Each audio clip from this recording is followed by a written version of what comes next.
Bonjour et merci de participer à ce webinaire où nous allons essayer de faire le point sur l'arrêt cardiaque. Où en sommes-nous en 2021? Alors, pour commencer cette séance, nous intervenons à trois. Monsieur Jean-Louis Coulon, qui est le président de Circodev, qui vous dira un mot de cette association. Moi-même, Bruno Thomas Lamotte, qui vous parlerai de l'association Arlode et aborderai le problème de là où on est la Direction générale de la santé sur la base de données GODAE. Et puis notre ami le docteur Nordine Benhammer, qui est un spécialiste de la mort subite, fera un petit peu le point sur tous les aspects médicaux. Voilà. Alors, maintenant, nous n'avons pas de conflit d'intérêts, donc nous pouvons être libres. Et je laisse notre ami Jean-Louis Coulon vous dire quelques mots. Circodef, ou Comité d'information et de recommandation pour les défibrillateurs automatisés externes, est une association créée en 2018 par des acteurs du monde de la santé, du secourisme et évidemment du défibrillateur, avec des fabricants et des distributeurs. L'association a pour principal objectif de mettre en commun les idées, les analyses et les suggestions de ses membres afin d'être force de proposition auprès des autorités compétentes.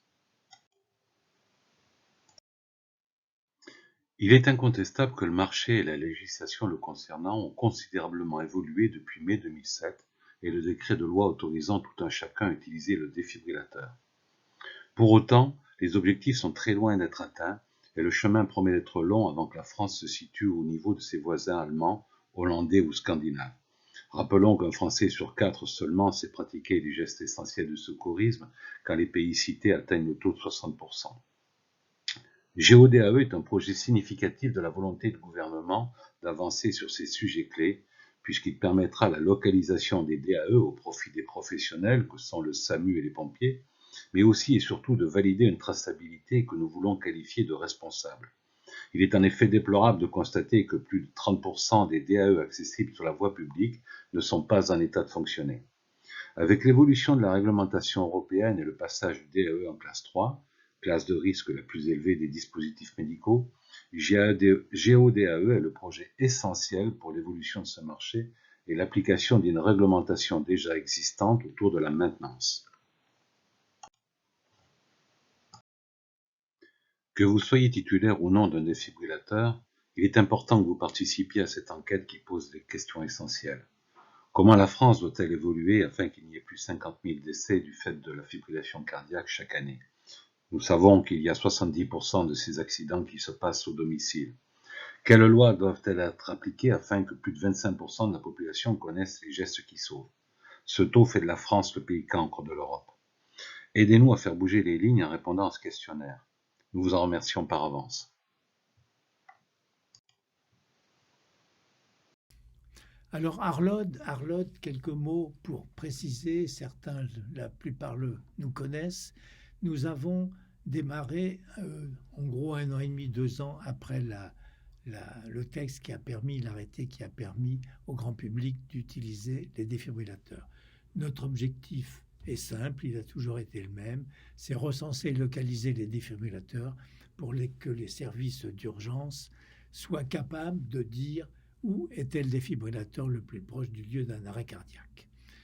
Alors depuis, nous avons toujours dit qu'il fallait qu'il y ait une déclaration parce que nous avons vécu les difficultés d'une déclaration volontaire. Et enfin, la loi de 2018 a défini les établissements qui devaient en avoir obligatoirement, a décidé de créer une base de données nationale et surtout a défini l'obligation pour les exploitants de les déclarer et de faire la maintenance. Alors, où en est cette base de données ? Eh bien, elle a démarré en février 2020. Elle en est encore à ses débuts. Elle avance. Nous espérons, nous, Arlode, qu'elle aille plus vite, car ça nous permettrait de faire autre chose. Nous l'aidons dans ce démarrage. Nous lui donnons toutes les informations que nous avons. Mais c'est à chaque exploitant ou au mainteneur à leur place de les déclarer. Et je vous ai mis les 2 adresses où on pouvait s'adresser sur Internet. Mesdames, Messieurs, bonjour. Je remercie tout d'abord les organisateurs de nous avoir permis d'animer ce webinaire et je vous remercie de l'intérêt que vous portez à cette problématique particulière qui est celle de l'arrêt cardiaque extra-hospitalier. L'arrêt cardiaque extra-hospitalier, c'est 46 000 patients par an en France. Vous savez que le cœur fonctionne de façon automatique et cet automatisme est consécutif à tout un réseau électrique qui permet aux millions de cellules myocardiques d'avoir une contraction simultanée et donc de jouer la fonction de pompe cardiaque. Ce phénomène électrique peut des fois s'emballer et provoquer une désorganisation qui provoque l'absence de simultanéité des contractions de ces cellules cardiaques. C'est ce qui s'appelle la fibrillation ventriculaire. Ces cellules donc, vont continuer à se contracter mais de façon anarchique, ce qui rend le cœur inefficace. C'est un réel arrêt cardiaque auquel on a à faire face. Et cette fibrillation ventriculaire va durer quelques minutes, 3, 4, 5, 6, parfois plus en fonction de la cause et des patients, avant l'arrêt définitif de ces cellules cardiaques. Voilà. Cet arrêt cardiaque, c'était, avant les années 98, une survie en France de 1,5%. Par la suite, en 98 précisément, une loi a permis la défibrillation par des non-médecins qui étaient les professionnels du secours, et cette survie a plus que doublé au début des années 2000 grâce à ce phénomène, puisqu'elle était de 3,4% au début des années 2000. Le 4 mai 2007, une loi permettait à tout citoyen français d'utiliser un défibrillateur automatique face à un arrêt cardiaque, et ça a permis également encore de doubler une fois de plus la survie. Doubler pour friser les 8% avec maintenant une survie en France qui est de 7,8%, ce qui en soi n'est pas satisfaisant. Mais quand on regarde plus précisément, grâce aux données du registre électronique des arrêts cardiaques, le registre REAC, qui couvre la grande majorité des données des arrêts cardiaques enregistrés en France, sur une base de données en 2016 de 48 000 arrêts cardiaques, on avait une prédominance masculine, vous pouvez le voir, on avait 75% des arrêts cardiaques qui survenaient à domicile, et on avait dans 75% des cas un témoin. Au début des années 2000, c'était à peu près 20 à 25% des témoins qui étaient des acteurs de la prise en charge de l'arrêt cardiaque quand il survenait. On est aux alentours de 50% maintenant. Il y a effectivement, en Europe en particulier, des pays qui font mieux. Mais 50%, c'est déjà un beau progrès. C'est un beau progrès, mais peut-être pas suffisant. Si on regarde plus précisément cette étude avec ces 48 000 patients et qu'on prend un sous-groupe, le sous-groupe des patients qui a bénéficié d'une défibrillation par le grand public, moins de 11%. Et une fois sur 4, ce défibrillateur grand public posé par le premier témoin délivrait un choc. Et quand ce défibrillateur grand public délivrait un choc, la survie était de 35,9%, ce qui est élevé, mais qui n'est pas encore satisfaisant puisqu'on peut mieux faire. On peut mieux faire puisque le choc est délivré une fois sur 4. Une fois sur 4, ça veut dire que 3 fois sur 4, le défibrillateur a été posé trop tard et que la fibrillation ventriculaire s'était déjà dégradée. Ce premier témoin, vous le comprenez bien, a un rôle clé pour la survie des patients. On peut regarder dans cette série, que je vous parlais tout à l'heure d'une survie de 7,8% en France. Ici, on est à 13,4% de survie chez les patients qui ont eu un défibrillateur posé mais qui n'a pas choqué. Ça veut dire quoi? Ça veut dire qu'il y avait un témoin qui avait fait le diagnostic, qui avait alerté les secours, qui avait fait des compressions thoraciques et qui avait posé un défibrillateur. La réalisation de ces compressions thoraciques permettait donc une prise en charge de meilleure qualité par les équipes de réanimation préhospitalière du SAMU qui arrivaient à la suite de la prise en charge par le premier témoin, puis des sapeurs-pompiers. Alors, comment tendre vers ces résultats pour avoir des réanimations cardio-pulmonaires encore plus précoces, pour avoir encore plus de fibrillation ventriculaire avant qu'elle ne se dégrade, et pour optimiser la défibrillation de proximité et ainsi améliorer la survie? C'est, je vous le disais, la promotion du rôle du premier témoin. Cette promotion du rôle du premier témoin qui est incontournable, c'est de la communication. Il faut communiquer sur l'intérêt et la facilité de réalisation de ces premiers gestes. En initiant et en formant les populations en masse, avec les réseaux, tous les réseaux de formation. C'est d'ailleurs un des objectifs du président de la République, que 80% de la population soit formée à la fin de son mandat.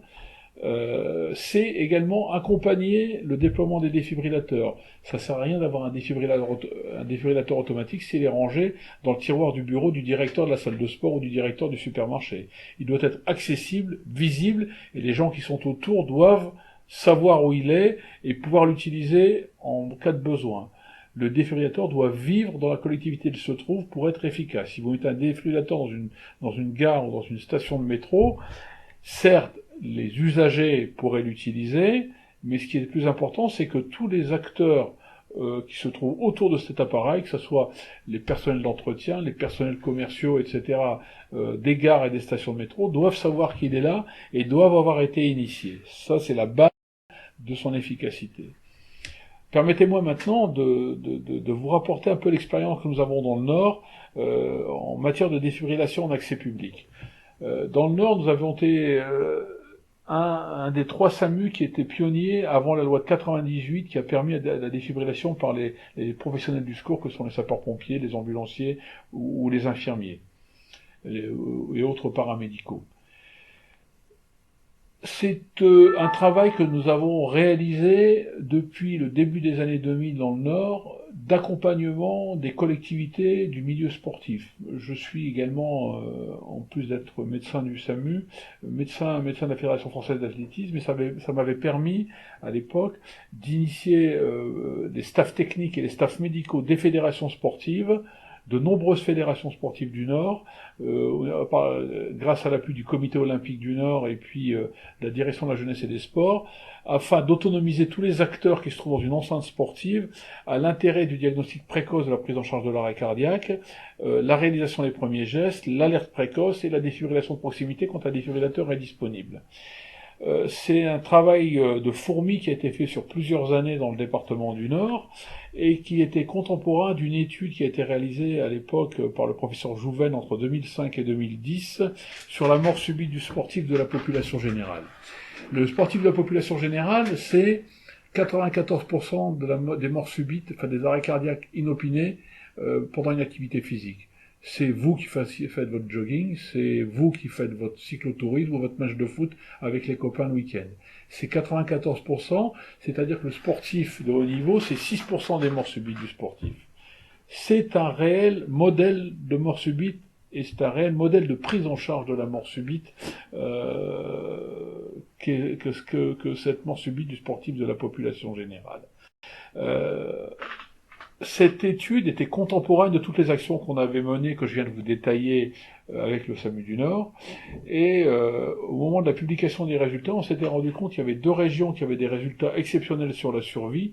C'était la Côte d'Or et le Nord. Les points communs entre ces deux départements, c'est qu'il y avait dans chacun de ces deux endroits des gens impliqués sur l'intérêt de la formation rapide des utilisateurs potentiels d'un défibrillateur automatique, des premiers témoins potentiels d'un arrêt cardiaque, en faisant des modèles pédagogiques simples et rapides. Dans le Nord, on avait réalisé une vidéo pédagogique et didactique qui durait moins de 10 minutes et qui permettait de dédramatiser puis d'expliquer comment faire et qui devait être relayé par une initiation rapide en moins d'une demi-heure.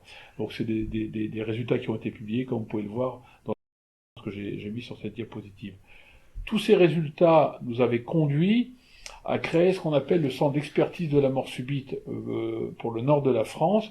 Ce centre d'expertise de la mort subite, c'est une structure du CHU de Lille qui est transversale entre le pôle de l'urgence et le SAMU, mais également le pôle de cardiologie qui, dans la grande majorité des cas, reçoit les patients survivants.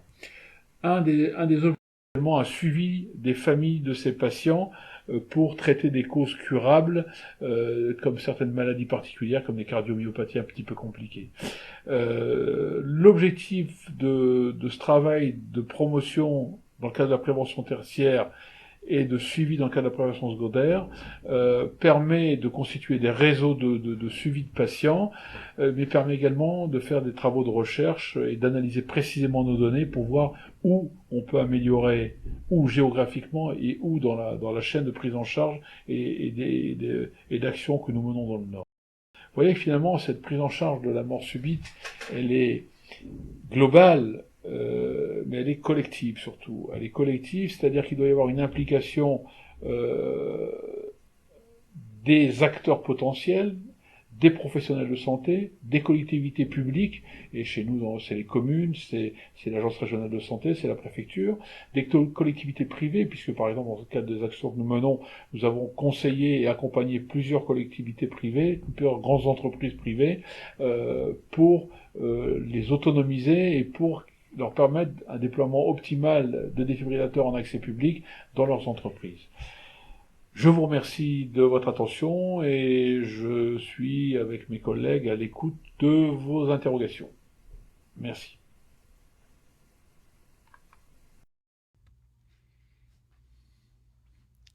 Eh bien, merci Nordine. Eh bien, nous arrivons maintenant à la partie qui est la plus importante, bien évidemment, c'est à vous la parole.